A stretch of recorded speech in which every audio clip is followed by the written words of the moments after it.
Witam na kanale International Citizen, z tej strony Paweł, a w dzisiejszym odcinku chciałem omówić temat związany dlaczego Filipiny, unikalne zalety. I to są oczywiście moje opinie, każdy może mieć swoje, a ja mam tutaj przyszykowane 11 punktów. Pierwsza dla mnie zaleta Filipin to jest język angielski. To jest jeden z niewielu, a można by się pokusić o stwierdzenie, jedyny kraj w południowo-wschodniej Azji, w którym mówi się po angielsku i jest to język urzędowy. Wiadoma zaleta. Dlaczego? Bo większość ludzi sobie nie zdaje z tego sprawy. Z punktu widzenia turysty nie ma to znaczenia, ale jak chce się pobyć na dłużej albo potrzeba załatwić różne sprawy, czy to w urzędzie, w szpitalu, czy w jakiejkolwiek innej instytucji, czy nawet w restauracji, to jak ktoś się uda powiedzmy do Japonii, to w miejscach turystycznych wszystko jest w porządku. Japonia, Chiny, Korea, nieważne, ale w tych wszystkich miejscach turystycznych wszystko jest ok, bo głównie biznes jest ustawiony tak, że tam jest język angielski jako język międzynarodowy, ale tak szybko jak będziemy chcieli coś załatwić albo poznać bardziej kulturę, mieć znajomych albo cokolwiek zrobić więcej, czy zainwestować cokolwiek, to pojawiają się już problemy, a mianowicie takie, że dla przykładu ta Japonia. Jeżeli ktoś chce zamieszkać w Japonii, to z językiem angielskim daleko nie zajedzie. I praktycznie pierwsze spotkanie z urzędem imigracyjnym, czy japońskim, czy jakiekolwiek inne miejsce, to już jest problem. Jak ktoś chce pójść do baru, restauracji, które nie są miejscem turystycznym, to już jest problem. Nawet jeżeli chodzi o alfabet, jest inny. Tak na przykład jak w Tajlandii, Japonii, w Chinach są inne znaki. I to jest potężny problem, który się oczywiście nie zauważa na początku. Dlatego uważam, że Filipiny mają potężną zaletę, bo wszystkie sprawy urzędowe można załatwić po angielsku. To tyle, jeżeli chodzi o język. Potężna zaleta. No i też można się lepiej przez to zintegrować z lokalnymi ludźmi, lepiej poznać kulturę. Oczywiście są tam lokalne języki, ale to mniejsza o to, bo wszystko w urzędach i ogólnie rzecz biorąc można załatwić po angielsku. Więc tak transition dla osób, które chcą na przykład się zdywersyfikować majątkowo, czy chcą się przeprowadzić, to jest bardzo łatwe. Druga zaleta to jest kultura chrześcijańska. Jeden z niewielu krajów Azji, gdzie dominującą religią jest chrześcijaństwo. To oczywiście zależy od preferencji, ale ogólnie rzecz biorąc, kultura polska bazuje na chrześcijaństwie i przez to można znaleźć dużo wspólnych tematów. Ja bym powiedział, rozumienie pewnych idei jest bardzo zbliżone kulturowo. Nawet jak ktoś planuje, powiedzmy, poznać kogoś na Filipinach i tak by się ułożyło, że znalazłby tam żonę, to wtedy łatwiej jest się porozumieć, bo zostaje w tej samej wierze, jeżeli jest w wierze chrześcijańskiej oczywiście. To jest taka zaleta. Trzecia, przepisy imigracyjne, a mam na myśli tutaj temat wizy. Bardzo łatwo jest zdobyć wizę, która jest na długi okres czasu. Można ją przedłużać. Dla Polaków jest tak zwana visa on arrival, czyli to jest od razu po przyjeździe wbijają w paszport wizę, pozwolenie na pobyt turystyczny na miesiąc czasu, który można przedłużać do okresu, o ile się nie mylę, 3 lat, po którym trzeba opuścić kraj na 24 godziny i wtedy można znowu mieć kolejną wizę i ją przedłużać aż do 3 lat. Wiele osób w ten sposób siedzi na Filipinach, mieszka i to jest jedna z najprostszych metod. Nie mówię, że jedyna, ale jeżeli chodzi o to, to jest bardzo łatwo.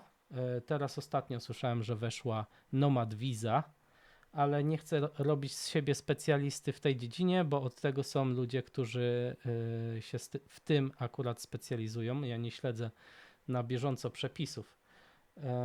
Może kiedyś postaram się kogoś zaprosić na kanał i wtedy więcej powie na ten temat. Czwarta zaleta, jeszcze do trzeciej, przepisy imigracyjne. Tak samo jak zaleta, to może być wada, bo jeżeli chodzi o obywatelstwo, to jego zdobycie jest trochę trudne, a nawet bardzo trudne, ale nie będę się skupiał teraz na tym. Czwarta zaleta, możliwość posiadania nieruchomości. To jest taka wada, ale też może być zaleta. Zaleta, wada.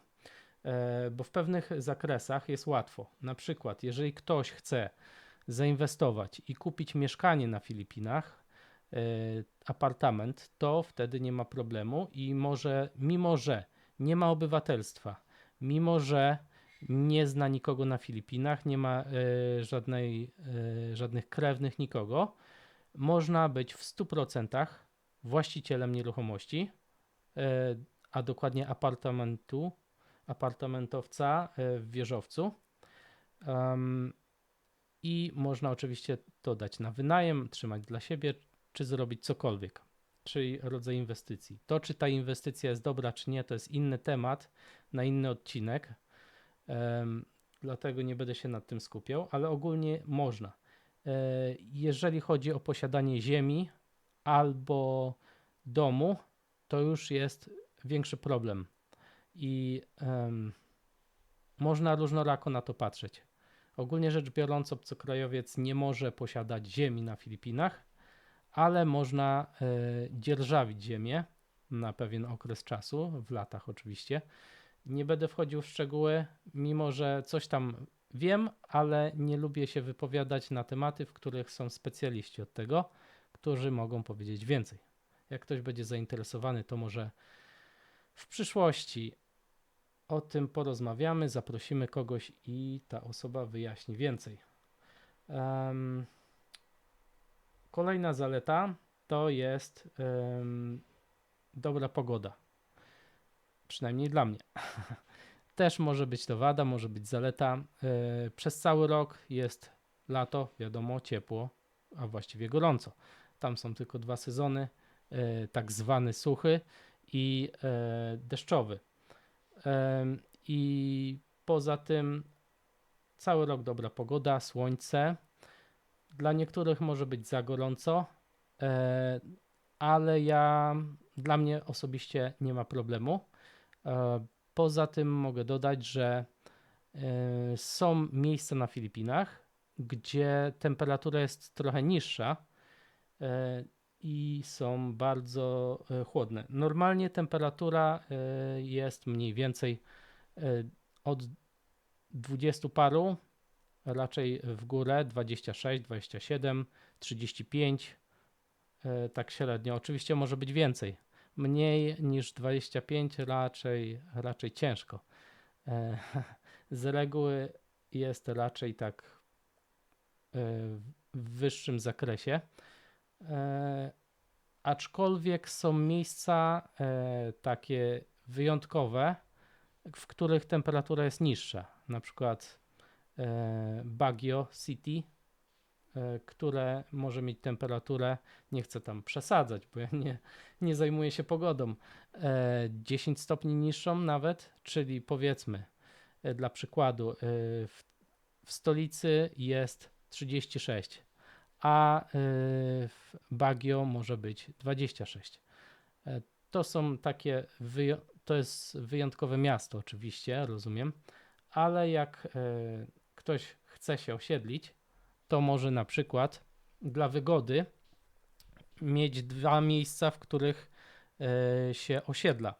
I w jednym jest, jak jest sezon powiedzmy deszczowy, jak jest trochę chłodniej, a w drugim jak jest trochę gorąco, za gorąco. Każdy ma inne preferencje oczywiście. Więc to jest tyle, jeżeli chodzi o pogodę. Nie chcę się rozwijać za dużo, przynajmniej na początku. Punkt 6. Stabilna ekonomia. Może być stabilna, nie musi być. Ja to widzę w ten sposób. Co mam na myśli dokładnie pod pojęciem stabilnej ekonomii? Chodzi mi o to, że ogólnie rzecz biorąc, ekonomia Filipin się rozwija i to oczywiście jest kraj trzeciego świata, ja sobie zdaję z tego sprawę, więc nie można go porównywać z takimi krajami jak na przykład Wielka Brytania, bo to by było w starciu 1:1 trochę nieporozumienie. Ale jeżeli spojrzy się na makroekonomię i gdzie były Filipiny 10 lat temu, a gdzie są teraz, to tendencja jest wzrostowa i Filipiny, z tego co obserwuję ekonomicznie, rozwijają się i co do tego tematu nie ma żadnych wątpliwości. Szczególnie rozwój jest widoczny w sferze infrastruktury kolejowej, drogowej i budowy różnych obiektów, mieszkań użyteczności publicznej. I mogę szczerze powiedzieć, że wszystko na to wskazuje, że w związku z tym, że jest wiele inwestycji międzynarodowych, to ten trend będzie kontynuował. Oczywiście Filipiny rozwijają się nierównomiernie i ja sobie w pełni zdaję sprawę, że są wielkie kontrasty. Mimo wszystko ekonomia się rozwija. Dobrym przykładem jest chociażby call center, czyli takie outsourcing. Niektóre firmy brytyjskie, nie tylko oczywiście brytyjskie, to jest tylko przykład, robią outsourcing, czyli przenoszą pewne miejsca pracy na Filipiny i mają tam swoje call centery, czyli linie telefoniczne. I jest taka sytuacja, jak na przykład z firmą, o ile się nie mylę, Virgin Media, która dostarcza internet w Wielkiej Brytanii i ma call center na Filipinach. Więc podnosisz słuchawkę, dzwonisz, myślisz, że się łączysz z operatorem tutaj w Wielkiej Brytanii, a jesteś połączony z Filipinami. I to jest jedna z gałęzi, która się bardzo mocno rozwija. I tak jak wcześniej były Indie popularne, tak teraz bym powiedział, że Filipiny są bardzo popularnym kierunkiem. Jest oczywiście też, są też jeszcze inne gałęzie gospodarcze, które się rozwijają w podobny sposób. Jest firma zachodnia, która robi outsourcing i ona inwestuje po prostu w taki sposób, że przenosi część swojej gałęzi na teren Filipin. Koszty pracy na pewno są niższe. Kolejny punkt. Kraj przyjazny dla Polaków. Filipińczycy znani są ze swojej gościnności i przyjaznego podejścia do obcokrajowców. Z tym się zgadzam w 100%. I na Filipinach jest inna kultura, to jest oczywiste, kraj azjatycki. I z tego, co mogę powiedzieć, to Filipińczycy po pierwsze, najważniejsze, nie narzekają tak, jak to się często zdarza w Polsce i starają się być bardziej otwarci, przyjaźni. Nawet jak kogoś nie znają, to w bardzo krótkim czasie przechodzą na ty, są znajomymi i się wspierają i to jest bardzo super na Filipinach. O tym można porozmawiać trochę więcej w innych odcinkach. Kolejny punkt. Piękne krajobrazy. I tutaj to oczywiście zależy od indywidualnych preferencji i gdzie się udamy. Ja się w pełni z tym zgadzam. Jest wiele pięknych wysp. Oczywiście są też wyspy, które nie są zadbane. Tak jak wszędzie są miejsca, które dobrze wyglądają, a są miejsca, które nie wyglądają dobrze. I dla przykładu może być na przykład Boracay. Wszystkie te zdjęcia, fototapety, które można obserwować u niektórych osób w domu albo na ścianach, albo te, które są na pulpicie, na komputerze z pięknymi plażami i z palmami i z piaskiem cudownie czystym, ładnym i wodą przeźroczystą. Wszystko tam jest. I to jest też super. Jak ktoś lubi nurkowanie, temat pierwszorzędny też. Są miejsca do nurkowania. Góry też są. Może nie są jakieś super wysokie, ale jest wszystko. Są plaże, są góry, są piękne widoki, są też lasy tropikalne. Nic tylko zwiedzać. Jak ktoś lubi takie klimaty. Kolejny punkt. Większa wolność finansowa i prawna w porównaniu z Polską i Unią Europejską. To raczej chyba jest oczywiste, chociaż może nie dla wszystkich. Co kryje się pod tym pojęciem, moim zdaniem? Większa wolność finansowa i prawna.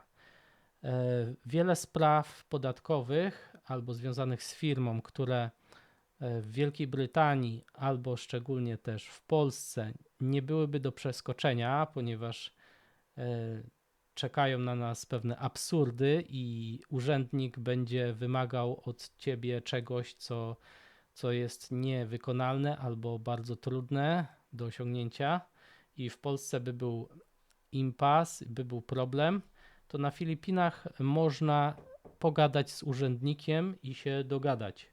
I w takiej sytuacji, jak jest sprawa nie do przejścia, to można porozmawiać, można wytłumaczyć, można to jakoś załatwić, można obejść i prawo jest bardziej elastyczne i w zależności od urzędnika może podejść przychylnym okiem. I to jest bardzo super, bo to rozwiązuje pewne problemy, pewne absurdy biurokracji, bo nawet jak przepisy nie są do końca skonstruowane prawidłowo, to pewne rzeczy można załatwić.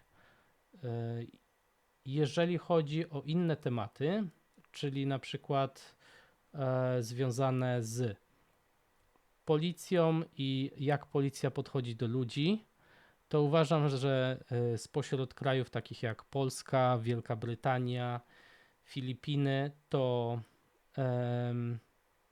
moim zdaniem w Polsce jest to najtrudniejsze, żeby się dogadać. To znaczy w takim sensie, że wszystko jest bardzo formalnie, urzędowo, bardzo poważnie, bardzo chłodno.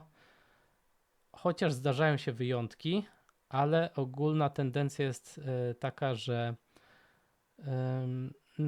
ciężko, nie ma tego porozumienia, że jest urzędnik państwowy, policjant stoi oficjalny, formalny, poważny jak kamień i albo jest tak, jak jest wymagane, albo koniec świata się dzieje. Nie ma człowieka, jest urzędnik. W Wielkiej Brytanii jest trochę lepiej, jeżeli chodzi o policję, a na Filipinach to jest, powiedziałbym, bardzo w porządku i jest, ale to też działa w dwie strony, czyli każdy kij ma dwa końce. Z jednej strony są wyluzowani i można uniknąć pewnych problemów, czyli z głupoty, z niedopatrzenia można popełnić jakieś wykroczenie na drodze i tak jak w Polsce to już by był mandat, już by była poważna afera, poważne problemy, tak na Filipinach jak w zależności od naszego podejścia można czasami policjant po prostu zrozumie człowieka i podchodzi do człowieka, a szczególnie do obcokrajowca, jak do kogoś, komu trzeba pomóc. A mam wrażenie, w Polsce czasami jest tak, że podchodzi się do obywatela, tak jakby się go chciało ukarać z definicji, że jeszcze nie wiem za co cię ukaram, ale na pewno coś znajdę. Niestety tak czasami bywa. Nie mówię, że zawsze, nie mówię, że jest źle, bo zauważyłem pewne poprawy w Polsce, ale nie jest jeszcze idealnie. Na Filipinach jest pod tym względem dużo lepiej, ale to też kij ma dwa końce. A ten drugi koniec jest taki, że jeżeli prawo jest powiedzmy takie flexible, czyli indywidualnie może policjant podejść bardziej na luzie, to mogą się też zdarzyć sytuacje, w których będzie próbował nagiąć prawo na naszą niekorzyść w taki sposób, w który byśmy tego nie chcieli. Czyli na przykład próbować wziąć od nas łapówkę. Ale to nie mówię, że się zdarza zawsze, nie mówię, że się zdarza wszędzie, tylko mówię, że każdy kij ma dwa końce. Ostatni punkt, a może przedostatni, to jest niezależność ekonomiczna względem Europy. Dlaczego ja to widzę jako plus? Niektórzy chcą się na przykład zdywersyfikować majątkowo, ekonomicznie, geograficznie i inwestują w kraju obok albo w kraju Unii Europejskiej. I takie podejście jest ok, tak długo jak wszystko jest ok.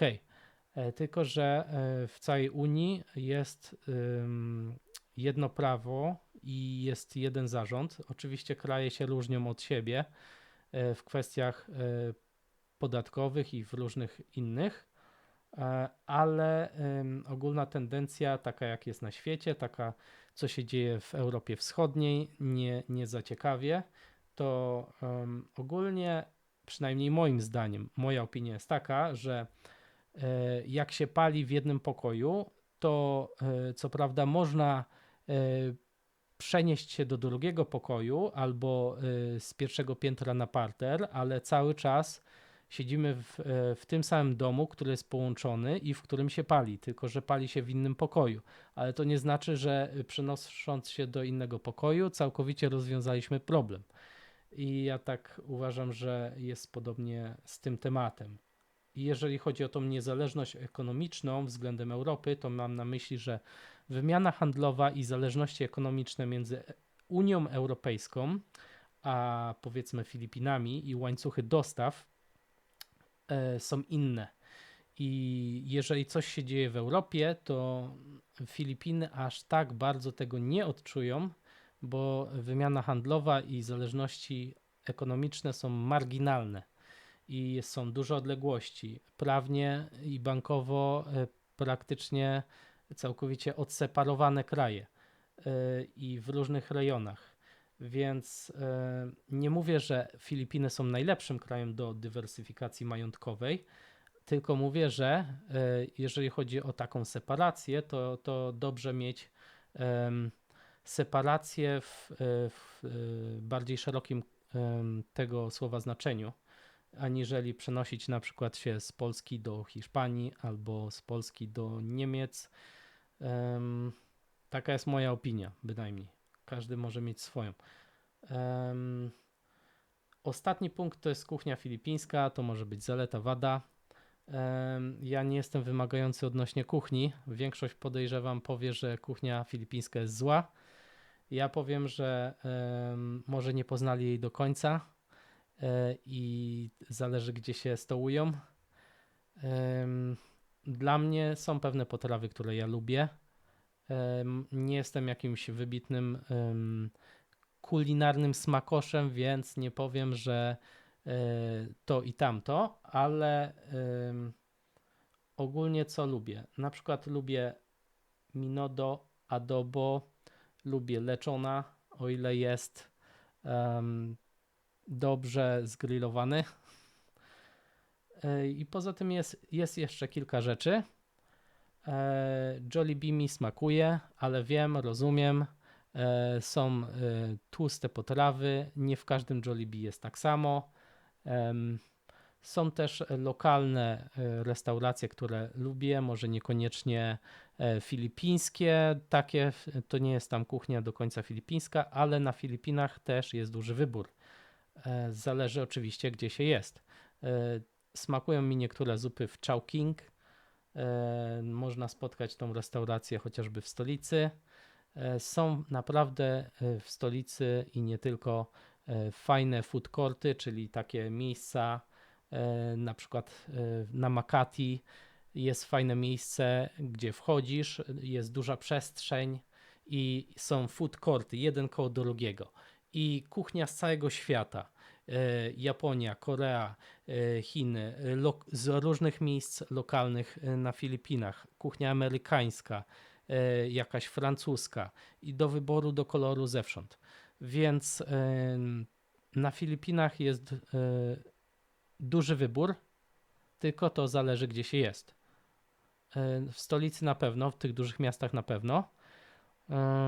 No to by było chyba tyle, jeżeli chodzi o pierwszy odcinek odnośnie zalet. Wady też są, ale na to przyjdzie czas, może następnym razem. Jak dotrwaliście do końca, to super. Zapraszam na kolejne odcinki. Też postaram się w przyszłości porozmawiać z osobami, które mogą więcej powiedzieć na różne specjalistyczne tematy, albo po prostu mieszkają na Filipinach od wielu, wielu lat i mogą powiedzieć znacznie więcej niż ja. Dlatego do zobaczenia. Mam nadzieję następnym razem. Trzymajcie się. Cześć.